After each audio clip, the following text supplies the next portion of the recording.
تخيل معايا 25 سنة كاملة، عائلة كاملة مخبية في كهف مظلم في ساحل اسكتلندا. ماشي ناس عاديين، لا، عائلة صونيبين، وحوش ومسوخ مشوهة كيعيشوا على لحوم البشر. 100 200 300 مسافر، لا اكثر من هذا الرقم. بزاف الناس اختفوا بلا اثر. السر كامل مخبي في اعماق الكهوف، اللحم مقطع، عظام مليوحين واشلاء كيطيبوا باش يتكالوا العشاء. والمفاجأة الصادمة وهو انه وراه الجرائم ماشي واحد وماشي جوج، وإنما عشيرة كاملة. الأب، الأم، أحفاد أحفاد أحفاد، وكلهم كانوا من زواج المحارم، وكلهم عاشوا على أكل لحم البشر. وعادي، هاد القصة ماشي خرافة، هاد القصة واحدة من أبشع القصص اللي حيروا العالم. كيفاش الإنسانية تمحت منهم، وكيفاش عائلة كاملة تفقد إحساس الرحمة لدرجة تولي تشرب وتدوش بالدم. أعطيني عقلك ويلا معايا للقرن 16 في اسكتلندا، وغنشوفوا كيفاش بدات القصة المرعبة لعائلة صونيبين. توني بين اللي هو الشخصية الرئيسية في هذه القصة، وسميته الحقيقية هي ألكسندر بين. ألكسندر تولد في الريف الاسكتلندي في عائلة متوسطة.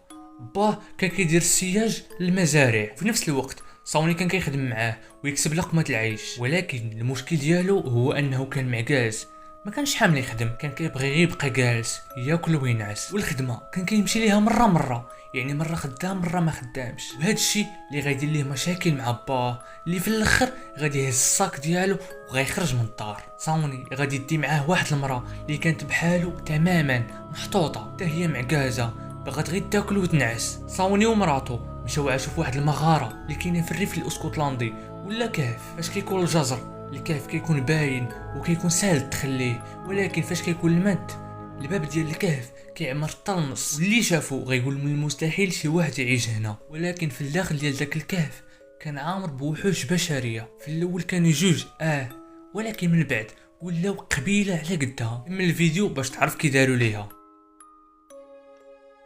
المهم عائلة صونيبين دوزو في داك الكهف 25 سنة منعزلين على البشر وما كيتحكوش مع الانس. وفي هاد المدة الوجيزة صونيبين ولات عنده قبيلة على قدها.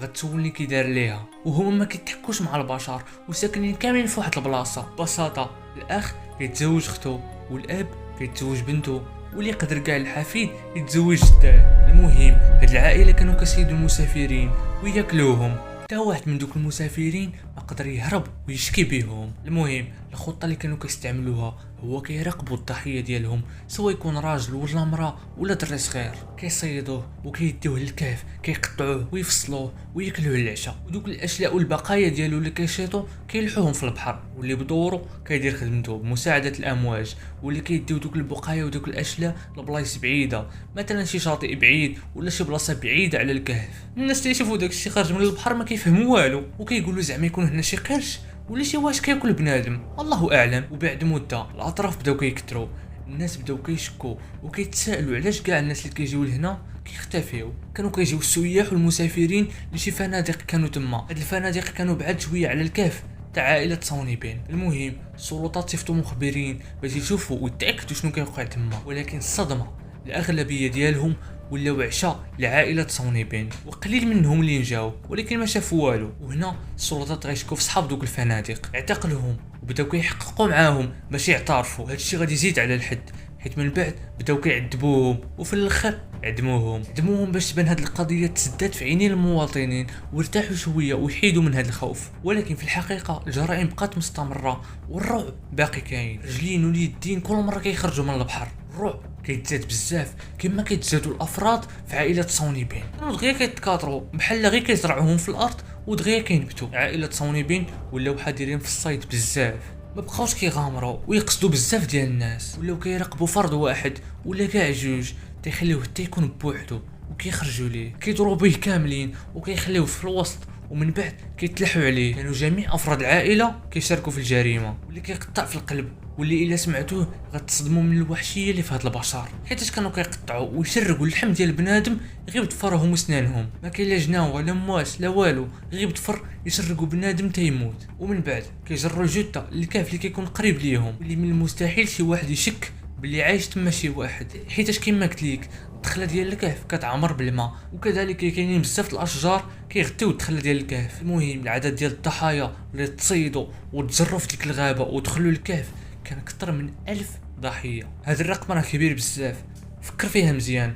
1000 ضحيه في 25 سنه. عائله ساوني مستمرين في الصيد، ولكن لكل بدايه نهايه. واحد النهار واحد الراجل هو ومراته ديجين تما راكبين على واحد الحصان، وفي لحظه تغفوا سدوا عينيهم وحلوهم لقاو قبيله ديال المسوخ مشوهين دايرين بيهم. عائله صونيبين كانوا كيخلعوا الضحايا تاعهم غير بوجههم، لدرجه انه بعض الضحايا غير كيشوفوهم كيسخفوا. تخيل معايا يوقفك شي واحد بحال هذا ويدوي معاك. المهم داك الراجل قدر يقاوم شويه حيتاش كانت عنده واحد البندقيه وواحد السيف، ولكن للاسف ما قدرش عليهم كاملين. واحد اللحظه مراته طاحت من فوق الحصان، داروا بها شي عيالات من عائله صونيبين. وحده من دوك العيالات جبدت واحد الخنجر ودوزات عليها، ومن بعد تلحوا عليها دوك الاخرين كيقطعوها ويسرقوها بسنانهم وظفارهم. الراجل استوعب داك الشيء وشاف شنو داروا في مراته، وعرف بلي الا بقى واقف هكا غيكون المصير ديالو. فشنو غيدير؟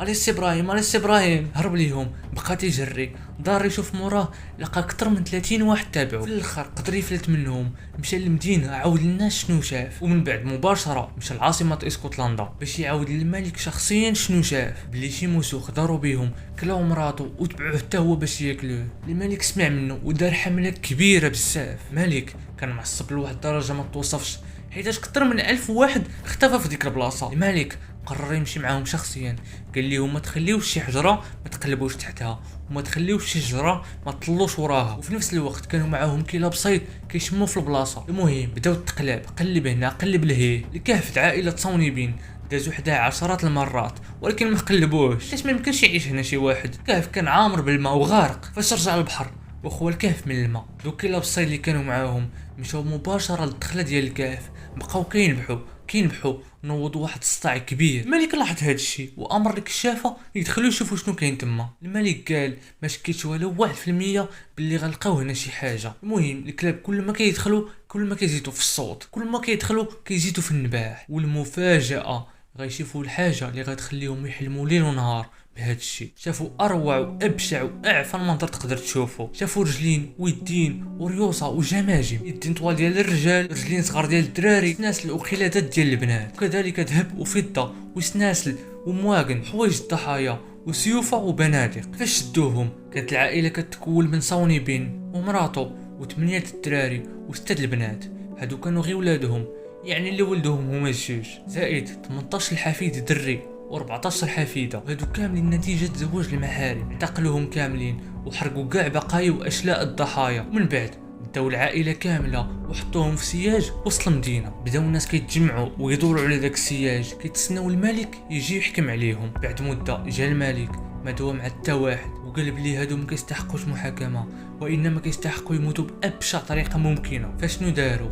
شدوا الذكور كاملين قطعوا لهم يديهم ورجليهم وخلاوهم كينزفوا حتى الموت. بقاو كينزفوا تما لساعات حتى ماتوا. اما بالنسبه للنساء خلاوهم كيشوفوا عائلاتهم تيموتوا قدامهم، خلاوهم حتى ماتوا. جمعوا الاناث كاملين حطوهم في واحد الحفره وشعلوا فيهم العافيه، بقاو كيتشواو تما حتى ماتوا. واللي ماشي عادي واللي كيضر هو هذا العدد كامل ديال المسوخ، يعني 48 واحد، ولو واحد منهم ما حس بتأنيب الضمير. كانوا عايشين وعجبهم الحال، يقتلوا وياكلوا الناس بكل برودة. وبالنسبة للرأي ديالي الشخصي كنقول بلي الولاد والحفاد ما عندهمش ذنب كبير، عندهم ذنب ولكن ماشي بحال صاوني ومراته، حيتاش هما تزادوا ولقاو راسهم تما ولقاو والديهم ديجا كانوا كيديروا داك الشيء اللي في الاخر غادي يكبروهم عليه. وهذا الشيء كيعني بلي هما مسيرين ماشي مخيرين، والعكس والديهم هما اللي اختاروا هاد العيشه وهما اللي جاو ليها برجليهم. في الاخر هذا كيبقى الراي ديالي الشخصي. خلي لي في كومونتير الراي ديالك، واش متفق معايا ولا ما متفقش معايا. الا عجبك هذا الفيديو ما تنساش تفعل معايا بالاشتراك وكومونتير. ما تنساش تفرج في هذا الفيديو هذا اللي انا براسي غنقول لك غادي يصدمك ديال بصح. كان معك اشرف وهذا مكان.